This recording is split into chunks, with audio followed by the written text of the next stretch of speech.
وقل رب أدخلني مدخل صدق وأخرجني مخرج صدق واجعل لي من لدنك سلطانا نصيرا.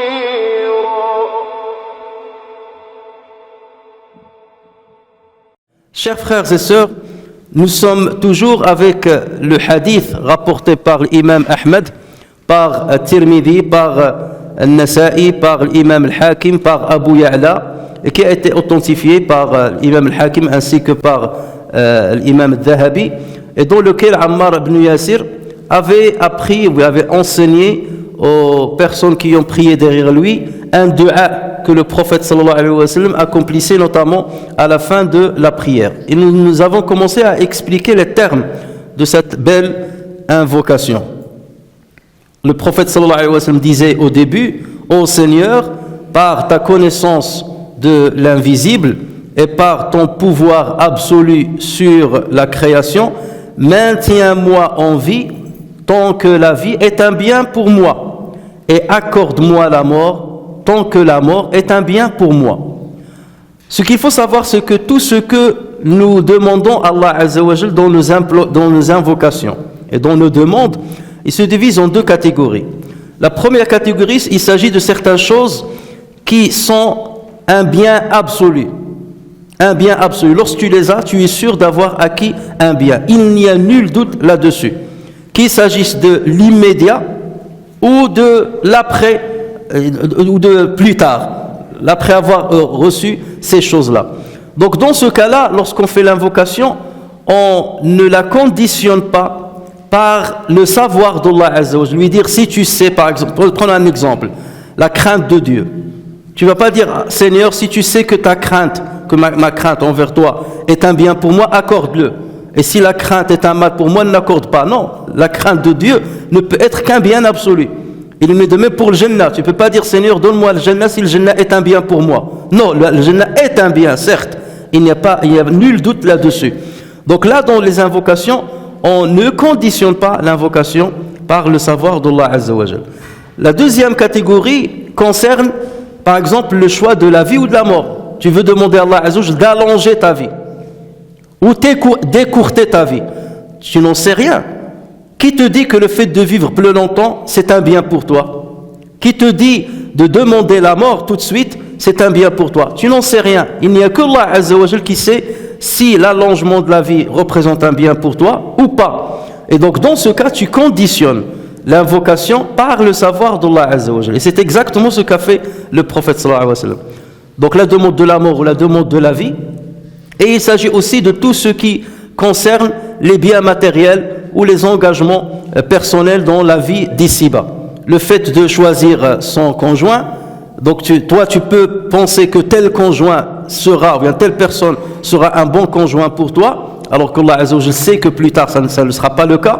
Dans ce cas, tu vas conditionner ta demande par le savoir d'Allah Azza wa Jalla. De dire, Seigneur, si tu sais que telle personne est un bien pour moi, ou le mariage avec telle personne représente un bien pour moi, facilite-le. Et si ce n'est pas le cas, éloigne-moi de cette personne.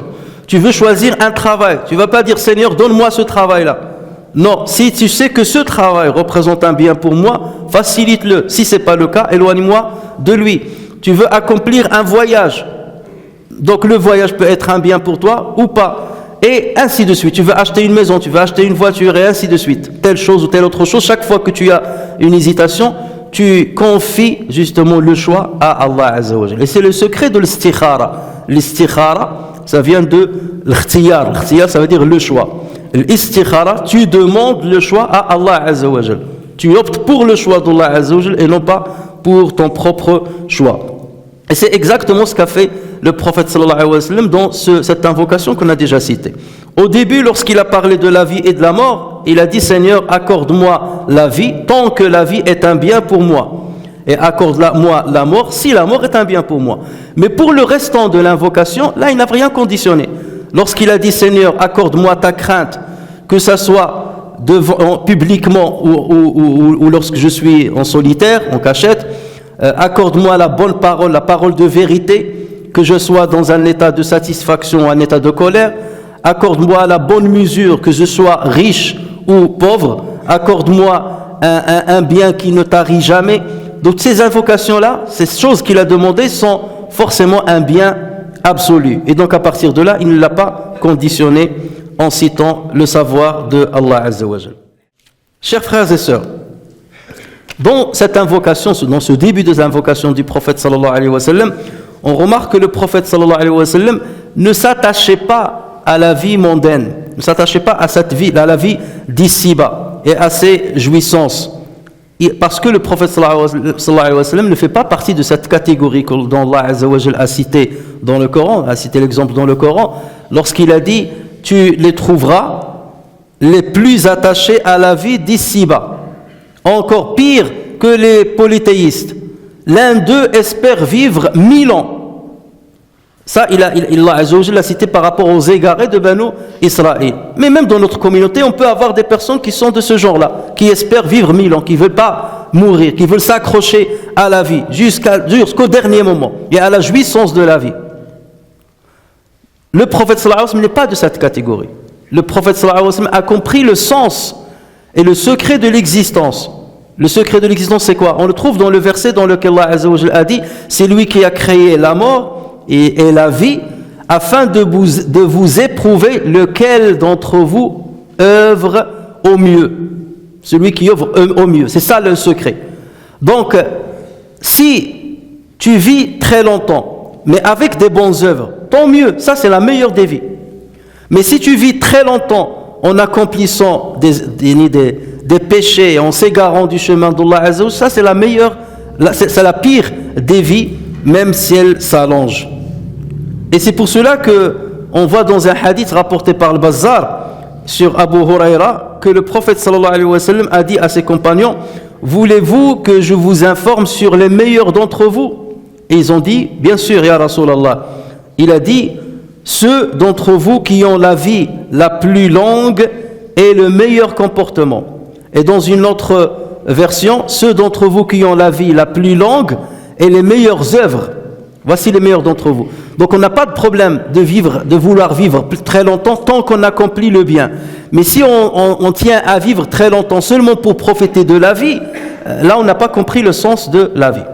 Si on tient à la vie pour accomplir plus de hasanat, pour se repentir, pour revenir à Dieu, pour terminer avec la meilleure des façons, dans ce cas, il n'y a pas de problème. Mais tenir à la vie seulement pour s'enrichir plus, avoir plus de notoriété, profiter des joies de la vie, ça n'a absolument aucun sens pour un musulman qui croit en l'au-delà et qui espère le paradis.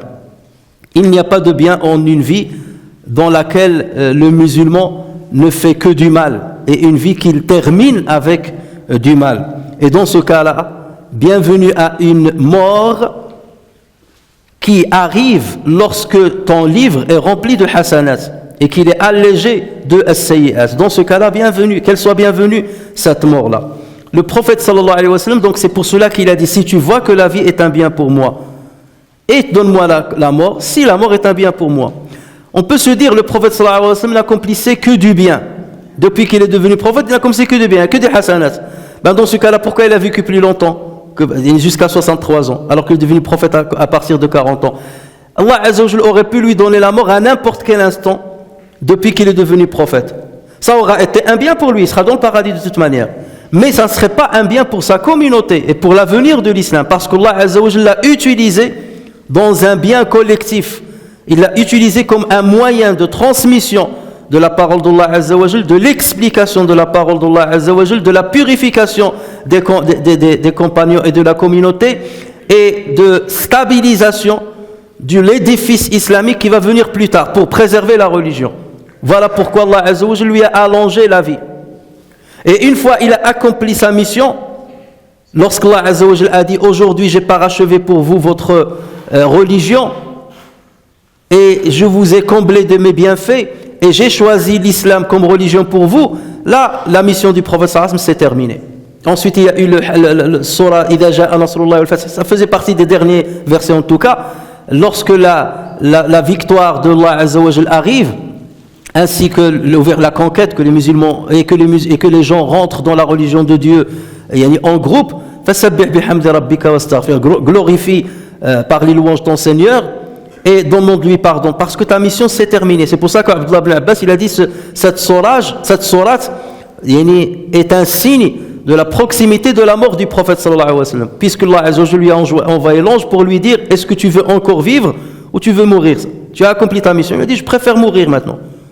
Et c'était le cas de tous les prophètes. Allah Azza wa Jalla leur donne le choix de vivre plus longtemps ou bien de revenir à Allah Azza wa Jalla. Ils choisissent toujours la rencontre de Allah tabaraka wa ta'ala.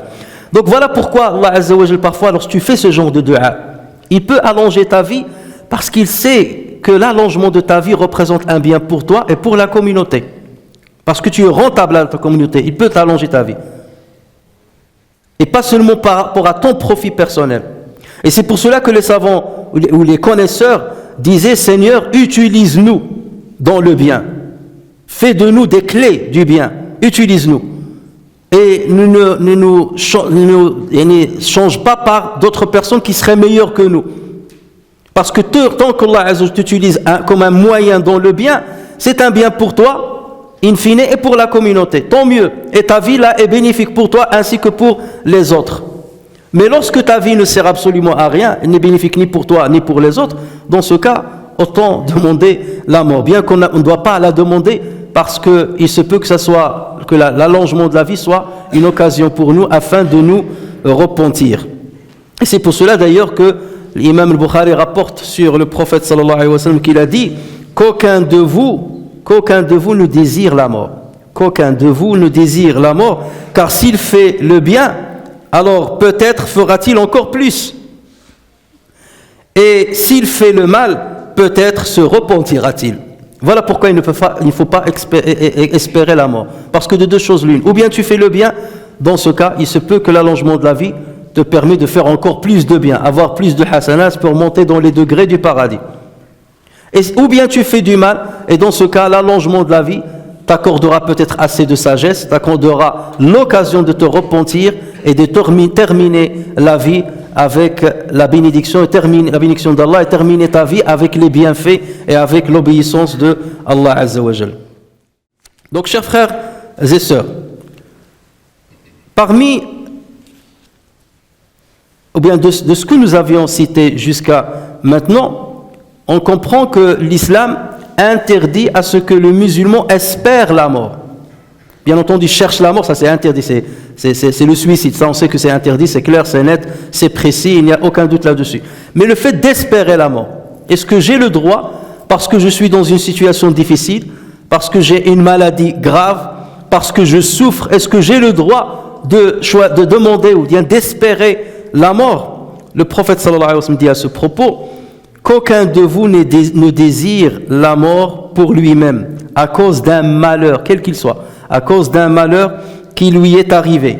Et si cela devait être inévitable, ça veut dire si ce malheur est grave et il doit espérer, il n'a aucun choix que d'espérer la mort, si cela devient inévitable pour une personne, qu'elle dise Allah, garde-moi en vie tant que la vie est mieux pour moi, et accorde-moi la mort tant que la mort est mieux pour moi. Donc dans tous les cas, tu laisses Allah Azza wa Jal choisir à ta place. Tu laisses Allah Azza wa Jal choisir à ta place. Mais ce n'est pas à toi de choisir à la place d'Allah Azza wa Jal. Et c'est pour cela que les savants ont dit que l'euthanasie en islam, elle est interdite. L'euthanasie, c'est qu'elle soit active ou passive. Active, c'est de donner une dose létale à une personne, lui injecter un produit afin d'écourter sa vie, afin qu'il meure. Parce qu'il souffre par exemple d'une maladie. Ça, c'est ce qu'on appelle l'euthanasie active. Et il y a l'euthanasie passive, c'est le fait de suspendre la réanimation qui maintient en vie la personne. Donc on va stopper les machines qui lui donnent l'oxygène, les machines qui font battre son cœur, les machines qui lui donnent le sang. On va stopper ça pour écourter sa vie. Ou on va s'empêcher de lui donner des médicaments pour le maintenir en vie. La majorité écrasante des savants, l'unanimité des savants ont dit que l'euthanasie active est interdite. Sur ce point-là, il n'y a aucun désaccord entre les savants. Parce que celui qui a demandé cette euthanasie, il a commis un péché, et celui qui l'a fait, il a assassiné une personne. Telle est la vision de l'islam à ce propos. Maintenant, le fait de suspendre la réanimation à la personne, la majorité écrasante a dit c'est interdit. C'est interdit. Il y a une petite minorité qui l'a autorisé dans des conditions bien spéciales, bien spécifiques. Et il faut revenir à ces savants-là lorsqu'un cas se présente, lorsqu'un cas rare se présente. Mais la majorité a dit que c'est interdit. Pourquoi ? Parce qu'on ne sait pas peut-être ces derniers moments de la vie de cette personne-là, parce qu'elle est malade, parce qu'elle souffre. Ces derniers moments sont les meilleurs moments de sa vie parce que c'est là où il va se débarrasser de tous ses péchés et revenir à Allah Azza wa Jal et finir comme un obéissant qui ira peut-être au paradis. Voilà notre croyance. C'est là où il va manifester de la patience. Parce qu'il y a deux ascenseurs qui mènent à Allah Azza wa Jal. Il y a l'ascenseur de la reconnaissance et l'ascenseur de la patience. Imagine quelqu'un qui a vécu toujours dans le bien, mais il n'a jamais été reconnaissant vis-à-vis d'Allah Azza wa Jal. Il n'a pas pris l'ascenseur qui mène à Dieu. Et au moment, à la fin de sa vie, il a eu une maladie grave. Mais il était un musulman pour autant, mais il a une maladie grave, beaucoup de souffrance et tout. Là, Allah Azza wa Jal lui propose l'ascenseur de la patience. Il dit, je mets à ta disposition une épreuve par laquelle tu peux te purifier des péchés, si tu patientes. C'est une chance pour toi, si tu patientes. Parce que c'est comme ça que tu seras débarrassé de tous tes péchés. Et si lui, il refuse ça, il dit non, je ne veux pas s'attendre, je veux mourir tout de suite. Il va finir avec les tonnes et les tonnes de sayyi'at qu'il a accumulé pendant toute sa vie. Imam al-Bukhari ainsi que Muslim rapportent sur Abu Sa'id al-Khudri ainsi que sur Abu Hurairah radiyallahu anhuma que le prophète sallallahu alayhi wa sallam a dit il n'est pas une fatigue, une maladie, un souci, une tristesse, un mal, une angoisse ou même une épine qui atteint le croyant sans qu'Allah ne lui efface par cela une partie de ses péchés. Ça veut dire, quelle que soit l'épreuve dans laquelle tu es, si tu patientes, Allah t'efface des péchés. Alors imaginez si c'est beaucoup de douleur, c'est une maladie grave qui va provoquer énormément de mal et ainsi de suite, et que tu patientes, peut-être que c'est ta chance pour te repentir, c'est ta chance pour te rapprocher de Allah Azza wa Jal. Donc ne mets pas de côté cette chance ou n'écourte pas ta vie au risque justement de partir avec un livre qui est rempli de as-sayyi'at.